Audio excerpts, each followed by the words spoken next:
Praise the Lord. இயேசுவின் நாமத்தில் உங்களுக்கு அன்பின் வாழ்த்துக்கள். நல்லா இருக்கீங்களா? நாளிலும் கூட பாருங்க, 1 தெசலோனிக்கேயர் 2ஆம் அதிகாரம் 4ஆம் வசனம் கடைசி 2 வரியை நான் பைபிள்ல வாசிக்கிறேன், கவனிச்சு பாருங்க. நாங்கள் மனுஷருக்கல்ல, எங்கள் இருதயங்களை சோதித்தெரிகிற தேவனுக்கே பிரியமுண்டாக பேசுகிறோம். ரொம்ப அருமையான ஒரு வார்த்தை, இன்னைக்கு நம்ம சிந்திக்க வேண்டிய ஒரு வார்த்தை. அழகா பவுல் சொல்றார் பாருங்க, கர்த்தருக்கு பிரியமான காரியத்தை குறித்தே பேசுகிறார், கர்த்தருக்கு பிரியமானபடி பேசுகிறார்.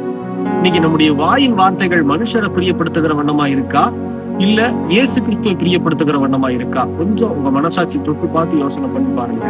தயவு செய்து கர்த்தருடைய பிள்ளைகளாகிய நீங்களும் நானும் வசனத்தின்படி வாழ்ந்தா மட்டும்தான் பரலோகத்துக்குள்ள பிரவேசிக்க முடியுமே தவிர, ரெக்கமெண்டேஷன் மூலியமாகவோ இல்ல பணத்தின் மூலியமாகவோ செல்வத்தின் மூலியமாகவோ நம்ம எதையுமே சாதிக்க முடியாது. அதெல்லாம் மாயை. நீங்க முதல்ல தெரிந்து கொள்ளுங்க. வசனம் என்ன சொல்லுது? கர்த்தருக்கு பிரியமானபடி நம்முடைய வாயின் வார்த்தைகள் பேச்செல்லாம் இருக்கணும். நம்ம மற்றவங்களை பிரியப்படுத்துற மாதிரி நம்ம பேசுறோம் அப்படின்னா அது ஆசீர்வாதத்தை கொடுக்காது. இன்னைக்கு நிறைய கிறிஸ்தவம் முகஸ்துதி பேச்சு நிறைய பேர் நான் பாக்குறேன். ரொம்ப அவங்கள பார்க்கும்போது ரொம்ப இனிப்பா ரொம்ப சந்தோஷமா பேசுவாங்க. நீங்க தான் பிரதர், நீங்க சொன்னா போதும் அப்படின்னு சொல்லி பேசுவாங்க. ஆனா அவங்களுக்கு பிறகு பின்னாடி பேசக்கூடிய வார்த்தைகளை பார்த்தோம் அப்படின்னா அவ்வளவு மனவேதனையை உண்டாக்கும். இந்த மாதிரி ஏசப்பா பிள்ளைங்க செயல்படக்கூடாது. தெரிந்து கொள்ளுங்க. இயேசு கிறிஸ்துடைய வாழ்க்கையை பாருங்க. எங்கேயாவது நம்ம முகஸ்துதி பேச்ச ஆண்டவராகிய கர்த்தர் பேசி பார்த்திருக்கிறீங்களா? அந்த 33 வருஷம், அதுலயும் 3 வருஷம் ஊழியம் செஞ்சாருல்ல, இந்த 3 வருஷம் ஊழிய பாதையில எந்த இடத்துலயாவது இயேசு கிறிஸ்துடைய முகஸ்துதி பேச்சை நீங்க பார்த்திருக்கிறீங்களா? அப்படி இருக்கும்போது எப்படி நம்ம கிறிஸ்தவர்கள் சொல்லிக்கிறோம்? கிறிஸ்தவர்கள் யார் தெரியுமா? இயேசு கிறிஸ்துவை பின்பற்றக்கூடியவங்க தான் கிறிஸ்தவங்க. அப்ப இயேசு கிறிஸ்துவை போலவே நம்முடைய வாழ்க்கை இருக்கணும். பிரியமான சின்னமே, இயேசு யாரையும் பிரியப்படுத்த பேசின கிடையாது. ஈவன் பாருங்க, கூட இருந்த சீஷர்களை கூட கடிந்து கொண்டார். தேவையில்ல காரியங்களுக்கு அவங்களுக்கு நல்ல ஆசீர்வாதத்தை கொடுத்தாரு, கம்ஃபர்ட் பண்ணாரு. ஆனா அவங்க தப்பு பண்ணும் போது கடிந்து கொண்டார். இன்னைக்கு நம்ம என்ன செய்யறோம்? நம்முடைய ஃப்ரெண்ட்ஸ் தப்பு பண்ணாலும் இயேசு கிறிஸ்துடைய பிள்ளைகளாகிய நீங்களும் நான் என்ன தெரியுமா செய்யணும்? அவங்களை பிரியப்படுத்தும்படியாக நம்முடைய வாயின் வார்த்தைகள் இருக்குது. தயவு செய்து இந்த காரியங்களை நீங்களும் மாற்றிக்கொள்ளணும். முகஸ்துதி பேச்சு நமக்கு வேண்டாம். ஒருத்தரை பிரியப்படுத்தி உயர்த்தி தான் நம்முடைய ஆசீர்வாதத்தை பார்க்கணுமா? கண்டிப்பா வரவே வராது. ஏசப்பா பிள்ளைகளை தேவன் ஒருபோதும் மனுஷனை நம்பி வாழ விடவே மாட்டார். போன வாரம் நம்ம தியானிச்சோம் இல்ல, யோசேப்பு கர்த்தரையே சார்ந்திருந்தார். ஆனா ஆதியாகமம் 40ஆம் அதிகாரம் 14 வாசிச்சு பாருங்க.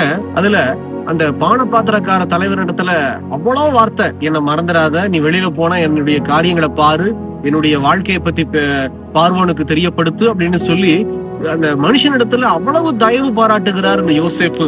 ஆனாலும் அதே அதிகாரத்துல 23ஆம் வசனம் பாருங்க, அந்த பானபாத்திரக்கார தலைவன் வெளியில போய் யோசேப்புடைய வார்த்தைகளை, யோசேப்பு ரெக்வெஸ்ட் பண்ணதை எல்லாத்தையும் மறந்துட்டாரு.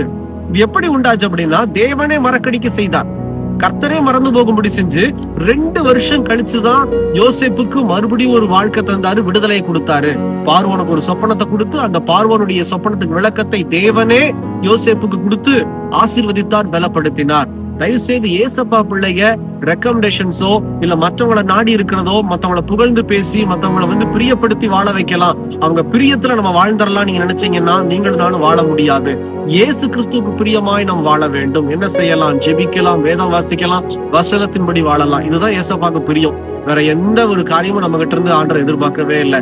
இந்த பிரியமுள்ள ஒரு வாழ்க்கையை நம்ம வாழ்றோமா? யோசனை பண்ணி பாருங்க. அப்படி வாழலைன்னா மனம் திரும்பி நீங்க ஒப்பு கொடுங்க. அப்பதான் கர்த்தர் உங்க வாழ்விலே சமாதானத்தையும் கிருபையும் கொடுத்து ஆசீர்வதிப்பார். ஜெபிக்கலாமா? கண்களை மூடி.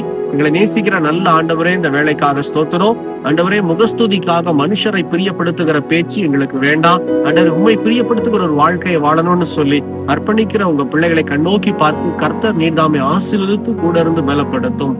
இயேசுவின் நாமத்தில் பிதாவே, ஆமென், ஆமென். தொடர்ச்சியா ஜெபம் பண்ணுங்க. எங்களுக்காக ஜெபித்துக் கொள்ளுங்கள். கர்த்தர் உங்களை ஆசீர்வதிப்பாராக. God bless you.